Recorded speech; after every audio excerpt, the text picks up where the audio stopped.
Esta casa eu escolhi, santifiquei, para nela estar meu nome para sempre. Aleluia, aleluia, aleluia, aleluia. O Senhor esteja convosco. Ele está no meio de nós. Proclamação do Evangelho de Jesus Cristo segundo João. Glória a vós, Senhor. Estava próxima a Páscoa dos judeus e Jesus subiu a Jerusalém. No templo encontrou os vendedores de bois, ovelhas e pombas e os cambistas que estavam aí sentados. Fez então um chicote de cordas e expulsou todos do templo, junto com as ovelhas e os bois. Espalhou as moedas e derrubou as mesas dos cambistas. E disse aos que vendiam pombas: tirai isto daqui, não façais da casa de meu pai uma casa de comércio. Seus discípulos lembraram-se mais tarde que a Escritura diz: o zelo por tua casa me consumirá. Então os judeus perguntaram a Jesus: que sinal nos mostras para agir assim? Ele respondeu: destruí este templo e em 3 dias o levantarei. Os judeus disseram: 46 anos foram precisos para a construção deste santuário, e tu o levantarás em 3 dias? Mas Jesus estava falando do templo do seu corpo. Quando Jesus ressuscitou, os discípulos lembraram-se do que ele tinha dito e acreditaram na Escritura e na palavra dele. Palavra da salvação. Glória a vós, Senhor. Caríssimos irmãos e irmãs, então hoje essa dedicação à Basílica de São João de Latrão, que é a mãe de todas, a mais antiga, acho que foi criada no ano 314. Foi o primeiro templo católico. Também faz menção ao nosso templo do Espírito Santo. Esse texto de Ezequiel é muito famoso, né? Ezequiel 47, em que fala dessa água que jorra do templo para o oriente, né? Por onde passa, ela faz sair a porta que dá para o norte, a porta que dá para o leste, onde via água jorrando do lado direito. Oriente, de onde sai o nosso Salvador, né? Essas águas correm para a região oriental, descem para o Vale do Jordão e desembocam nas águas salgadas do mar. Onde chega o rio, os animais que ali se movem poderão viver. Peixes em grande quantidade. Onde passa esse rio do templo, todo mundo tem vida de verdade. Não essa falsa vida que nós vivemos aqui.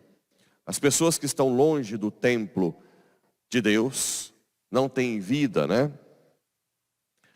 Nas margens do rio, de ambos os lados, cresce todas as espécies de árvores frutíferas. As pessoas que bebem da fonte desses rios, do templo, dão frutos de verdade. Frutos de vida eterna, né? E essa água é prefiguração de qual água? Isso, dali. Bom que teve as duas. Está vendo como você já é tão rápido no gatilho? Dali jorre sangue e água, né? Com a morte, paixão, morte e ressurreição de Cristo, isso ficou mais claro para nós. A água que regenera, o templo nos regenera pela água e o sangue, pelo batismo e a Eucaristia e os sacramentos, né? Representa todos os sacramentos. É ali que nós nos tornamos cheios de vida, limpos. Por isso que não tem como ser cristão em casa. Ah, eu adoro Deus na minha casa. Isso é uma falsa religiosidade. Porque Deus não escolheu uma religião sem templo, sem a igreja. Não existe Cristo sem igreja. A igreja é o corpo de Cristo. Nós somos templos do Espírito Santo. É imprescindível sair de casa, sair de si para ir à igreja. Nós recebemos o batismo da igreja, não em casa. Na verdade, quem fala que ama a Deus em casa, na verdade, ama a si mesmo. O Deus da sua vida é você mesmo. Isso não tem desculpa. Até porque a prova de amor é você sair da sua comodidade e ir para o templo. Isso prova, reconhecer que ali no templo tem algo que é muito superior a você, tem uma vida que você não é capaz de dar, tem uma esperança, uma fé que você não é capaz de dar sozinho. Ali você ultrapassa os limites da sua miséria, das suas limitações, com a graça de Deus nos sacramentos. Então, é um gesto de humildade imprescindível, essa dependência do templo, né? Por isso que o demônio ataca muito as pessoas recém-convertidas quando começam a ir na igreja. Todo mundo fala mal, né? Todo mundo reclama. A família, gente que não tem nada a ver com a pessoa, nunca ajudou com um grão de arroz, como diz o povo, reclama que a mulher está indo para a igreja demais. Ou o marido, às vezes acontece também, mais com mulher, né? É impressionante. A mulher ou o marido pode trabalhar até 10 horas da noite, mas não tem problema. Mas se ir para a igreja já é algo que incomoda, porque o demônio ataca. Porque sabe que aqui na igreja jorra essa água viva, e esse sangue que lava a nossa vida, que faz a gente nos transformar em pessoas diferentes, fortes para combater o mal, que revigora nossas forças, que nos dá algo que ultrapassa a nossa capacidade. Ontem até ajudei meu pai a arrancar a areia e brita do asfalto. Não é um milagre? Quem? Olha o que o Espírito Santo não faz. Isso é um milagre enorme. Se eu tivesse só em casa, nunca que eu faria isso.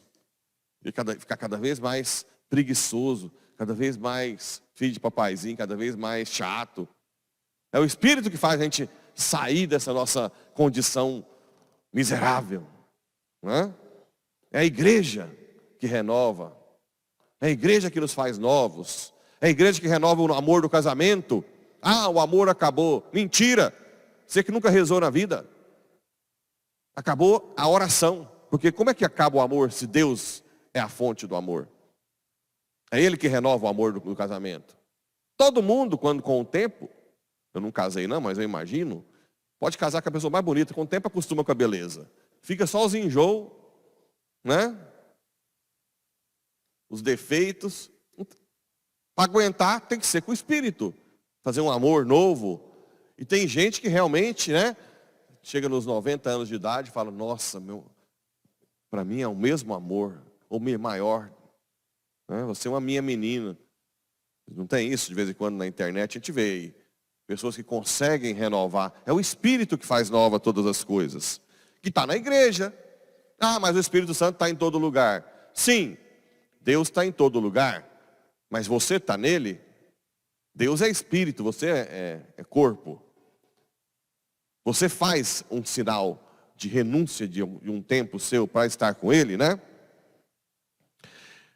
E depois nós temos aqui, não foi lida a segunda leitura da carta aos Coríntios, que fala que nós todos somos o templo aqui, ó, a graça, todo batizado se torna o templo de Deus, né? O corpo de Cristo, todo batizado, o Espírito Santo é a alma. Nós estamos unidos numa alma no corpo de Cristo. E depois esse momento que Jesus faz um chicote e expulsa os vendedores no templo, fazem do templo uma casa de comércio. Ai de quem usa das ovelhas para si, né? De quem explora a lã das ovelhas para si mesmo, não para a evangelização. Claro que padres e pastores têm que viver da ajuda do povo, mas se a intenção é explorar o povo, ai do juízo final, ou particular já, né? Claro, nesse caso, de um padre e pastor. Ou dos leigos também que usam a igreja para se promoverem, para parecer que não tem conversão. É só você ver quem tem ciúme na igreja. Quem tem ciúme na igreja porque não converteu, ué. Porque pegou meu espaço, né? Ou porque minha filha não foi chamada para leitura, ou não foi chamada para aquilo, ou porque não me falaram isso, ou porque não me deixaram fazer isso, tomaram o meu cargo. Isso é coisa de quem não se converteu. Então ali a gente vai vendo os corações. Aqui, ó, muitos teólogos fazem uma exegese desse texto, dizendo o seguinte, que naquela época era necessário vender os animais. Por quê? Porque a oferta eram os animais. Na verdade aqui, Cristo viu como mal, nem tanto vender, porque como é que você ia oferecer? Ninguém vai ficar criando, né, rolinhas e ovelhas, tem que comprar lá para oferecer. Mas o problema é que Jesus viu que aquelas pessoas não estavam nem aí para a conversão. Entende? Eram pessoas que estavam ali só pelo dinheiro. Não era alguém que estava ali para servir o templo, para dar oportunidade para aquela pessoa. Não, só pensava no dinheiro e depois não tinha nenhum tipo de conversão diante de Deus. E as pessoas que compravam também, ofereciam como rito e também não mudavam o coração. Essa é a chave de leitura. Porque era inevitável ter que comprar esses animaizinhos para oferecer. Hoje não precisa comprar, porque não tem essas... É Jesus que fez um só sacrifício uma vez por todas, né? Hoje, quem tem que oferecer é vocês a sua vida. Daquela época, não. Então, na verdade, aqui o problema são aquelas pessoas que usavam desses sacrifícios de uma forma de usura e sem querer mudança de coração. Que é o que acontece hoje também. Quem não conhece o que é a missa, quem não vem para se transformar, para ser lavado no sangue do cordeiro do altar, acaba voltando do mesmo jeito que estava. Certo? Então, não confundam o ato exterior com o interior. Eu já vi que de vez em quando a gente pôs alguma festa depois da missa vender. Não faça da casa do seu pai uma casa de comércio. Ninguém está vendendo nada de produto de Bíblia, de terço, para usufruir. Né? Primeiro, para evangelizar, e segundo, para ajudar no templo. Não tem mal nenhum nisso. Não tem mal nenhum em Trindade vender Aparecida. Agora, se a pessoa que está ali só faz isso por dinheiro, aí sim. Mas aí você vai ter que julgar o coração. Deixa isso para Deus. Ok? O que seria Aparecida sem aquele shopping, né? Imagina você viajar daqui lá, não tem nada. Tem nada de fora, claro que tem, né? Nossa Senhora está lá, mas você tem que alimentar. Você quer uma coisa para interter, um intervalo? Não tem nada de mal naquilo. Falar que ali é uma... Agora, se as pessoas ali estão ali só por isso, os que vendem ali, eles vão pagar por isso, né? Usam só do comércio. Então, sempre Jesus foca no coração. Sempre. Aquela pessoa me busca para ser uma pessoa melhor, para ser santo. O templo dela, né? Ela respeita o templo do Espírito Santo contra a fornicação, contra o adultério, né? Ela vive a pureza, ou ela difama o corpo, o templo do Espírito, ou ela vem aqui só com segundas intenções, se promover, né? Saciar a carência. Tem uns que vai na igreja para saciar a carência, né? Não estou falando nada de indireta para ninguém. Uma coisa que eu não falo indireta, que às vezes tem que falar exemplos. Eu confesso 30 pessoas quase num dia às vezes. Ou, claro que alguma coisa vai ser, não pensem que eu estou falando indireta. Mas, tem pessoas que vêm para saciar a carência, não é verdade? Fica carentezinho, chega na igreja, quer só conversar.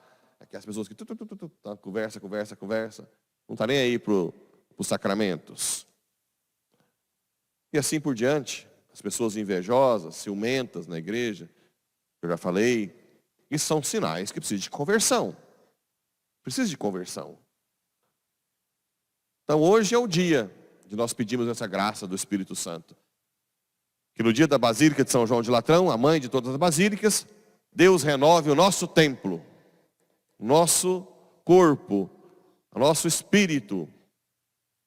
Que Ele faça de nós pessoas novas pessoas que se entregam completamente a Deus, que dá a vida, que ama a igreja, que reconhece os sacramentos, que vem beber da fonte, né?